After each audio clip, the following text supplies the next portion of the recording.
I I think people are there are fewer people doing more work now than there were when, Nancy and I were kids in the business. And and people are exhausted. And I believe that this generation coming up is actually way more concerned with its health than we were. I know a lot of agencies now have, people who come in and teach yoga, and they have all like the nouveau agencies, they have meditation classes at lunchtime.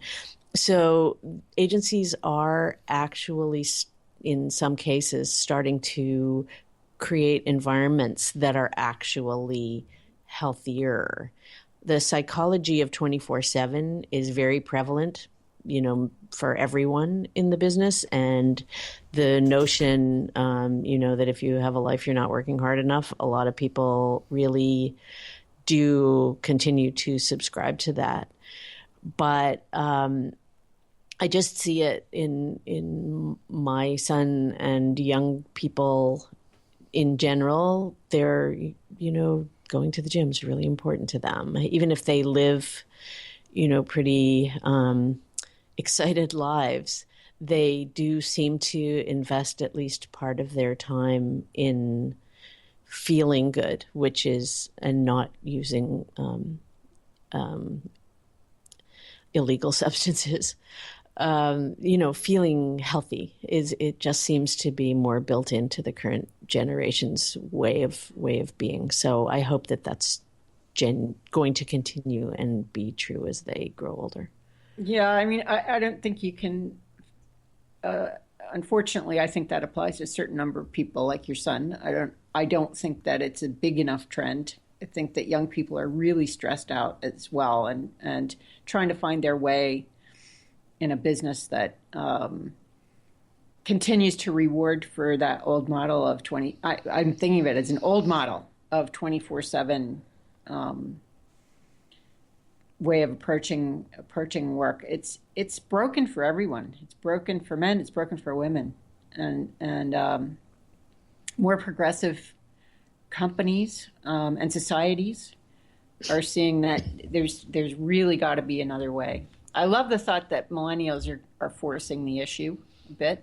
Um, in fact, what we found in studying millennials more closely in the workplace is that advertising is a less and less appealing industry to go into.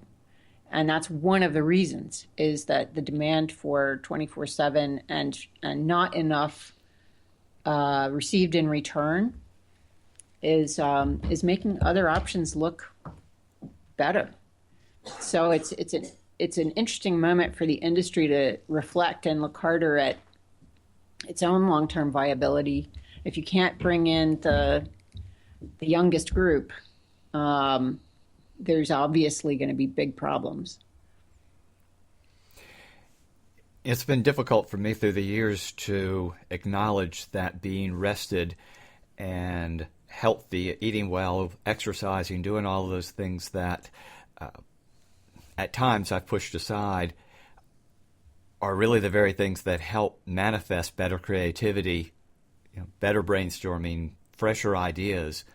And it seems that I guess what's been glorified by Mad Men and that thought has been that that's the way to great work versus be rested, be healthy, and better work comes out of it. Yeah, it's so it is so counterintuitive, right? To some notion of let's all be on the verge of burnout, and that's for sure going to mean good things. Maybe not so much. Maybe not so much. Uh, Slightly shifting, I guess, in terms of mindsets, you've reached a point in your careers and the impact you're having that a lot of creative people would envy. But are there any points at which you still face imposter syndrome? Are there any points at which you hear a little voice asking, "Who are you to be doing whatever?" If I said every day, would that be a problem? Every day. I am not kidding you. Speaking for myself, I am not kidding you when I say every day writing this book. I think I never didn't have it in my ad career, and maybe partly because I never went to school for it. So the complete School of Hard Knocks education that I had left me feeling like I was faking it every step of the way. And then writing this book, the number of times that I said to myself, why me? What do I really have to offer here? And it was very interesting in interviewing the very, very many women that we talked to writing the book, how many of them are tremendously successful and continue to struggle with it. There are men who have the imposter syndrome issue too, but women get it in, triple and quadruple doses for many reasons. And I think part of it is still that there aren't enough female role models. We don't see enough women in these jobs to not feel like, oh, what right do I have to be there? And so you just kind of have to fight your way through it and play the part until the costume fits. And then maybe you can shut down the little voice or put it in a drawer, which doesn't mean it doesn't come back from time to time, for sure. We learned an interesting thing reading a book called My Stroke of Insight, which I highly recommend, by this woman who's, I'll shorthand what she does to being a brain scientist, Jill Bolt Taylor. And she literally, it's a story of her, as a scientist being a left brain person and having a massive stroke and having to recover. The only way to recover was to become a right brain thinker. And she said one of the things she learned as a scientist, she lived it, was that the voice we all have that says, "You suck, that's stupid, you're an idiot, you don't know what you're doing." Literally, we all have it in our left brain. And she learned it, which I found such comfort, really.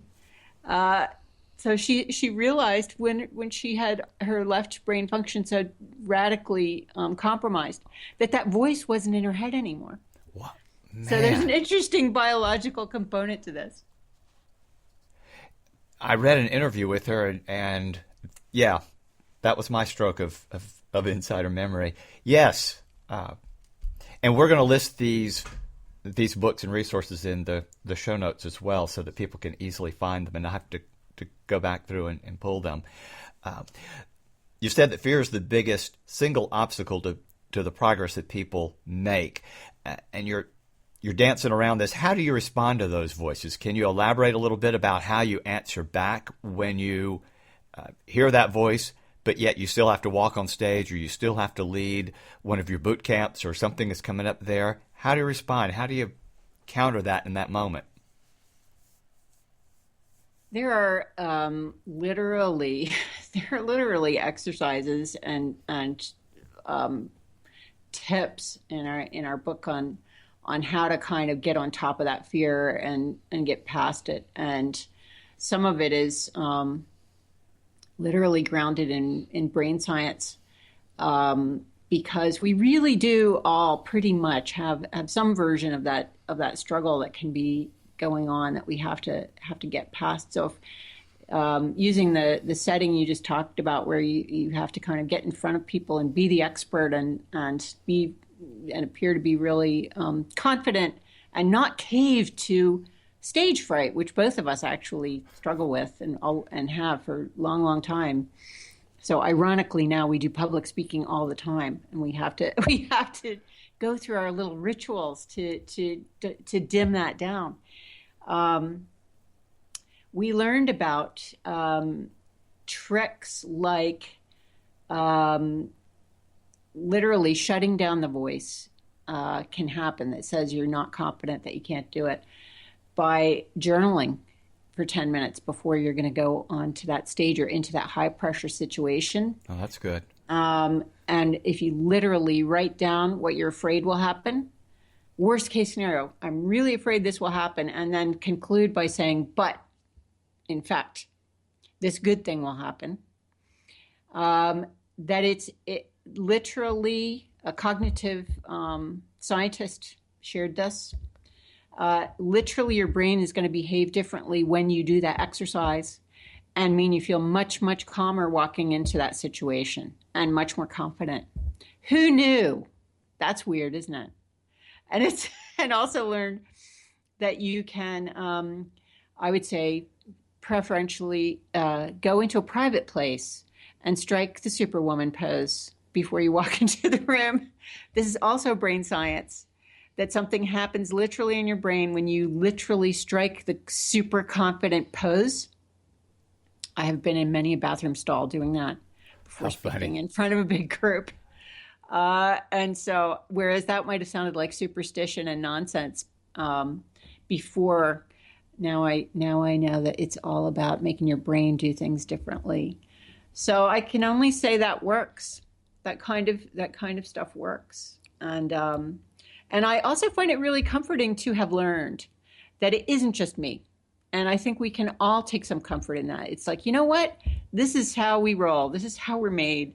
And everybody has some struggle here to some degree or another. So being less judgmental of yourself, feeling less bad about yourself, that you might have that struggle is a good thing, I think. I'm going to add a couple of things to that. One is, for myself, I always need to separate from everyone and everything. If I don't have some quiet before I have to be in public, if I'm not I need to kind of go into a little cone of silence for a bit and just breathe. The introvert's energizer. Yeah, exactly. I really need to do it, and if I don't, then the outcome isn't great.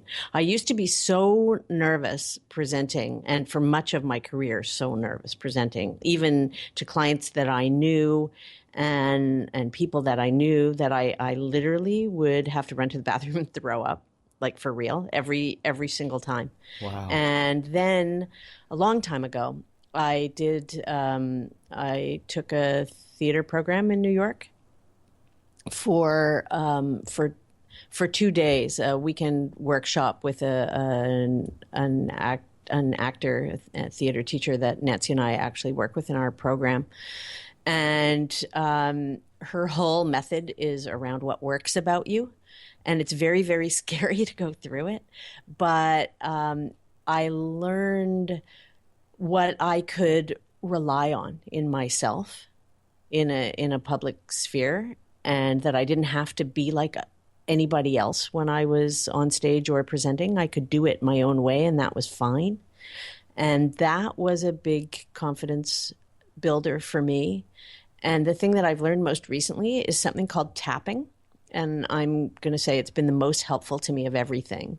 And if you go on YouTube and Google like tapping for public speaking or something like that.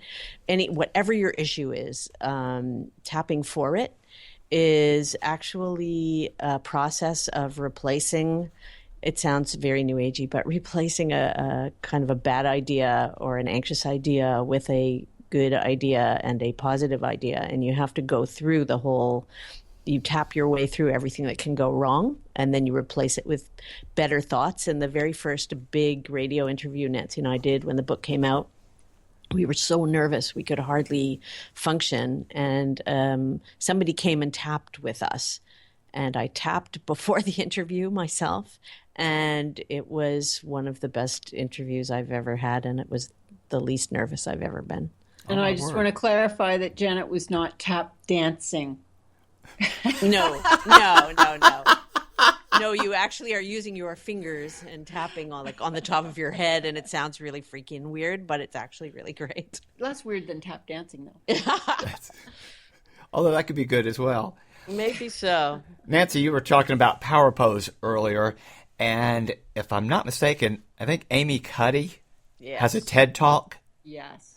Specifically on that area. So I just wanted to mention that so that others would also be able to check that out if they don't know her work.